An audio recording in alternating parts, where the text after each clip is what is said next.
আজকে দুপুর 2:30টার কিছু পরে এই কার্গো ইম্পোর্ট টার্মিনালে যে ভয়াবহ অগ্নিকাণ্ডের ঘটনা ঘটেছে আকস্মিকভাবে, এই ঘটনার সংবাদ পাওয়ার সাথে সাথে বিমান বাহিনী কর্তৃপক্ষের পক্ষ থেকে মাননীয় বিমান বাহিনী প্রধানের নির্দেশক্রমে বাংলাদেশ বিমান বাহিনীর 9টি ফায়ার ইউনিট, 2টি অ্যাম্বুলেন্স, বেশ কিছু সংখ্যক ফর্কলিফটার এবং প্রায় 450 জন সদস্য এই অগ্নিকাণ্ড নির্বাপন কাজে অংশগ্রহণ নেয়। প্রায় 4 ঘন্টা থেকে 5 ঘন্টা চেষ্টা করার পরে অন্যান্য সংস্থার সাথে অগ্নি নির্বাপন এবং আগুন নিয়ন্ত্রণে আনার জন্য বাংলাদেশ বিমান বাহিনী সর্বাত্মক চেষ্টা করেন এবং আগুন নিয়ন্ত্রণে আসেন। আগুন নিয়ন্ত্রণ করতে গিয়ে বাংলাদেশ বিমান বাহিনীর একজন ফায়ার ফাইটার আহত হয়ে কুর্মিটোলা জেনারেল হাসপাতালে চিকিৎসাধীন অবস্থায় আছেন।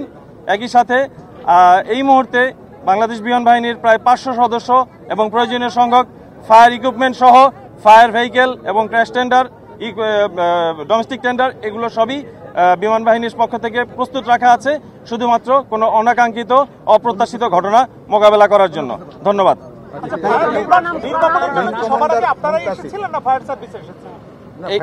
আমরা একই সাথে এসেছি এবং আমরা আমাদের সম্ভাব্য দ্রুততম সময় ঘটনাস্থলে এসে আমরা আগুন নিয়ন্ত্রণে অংশগ্রহণ করি।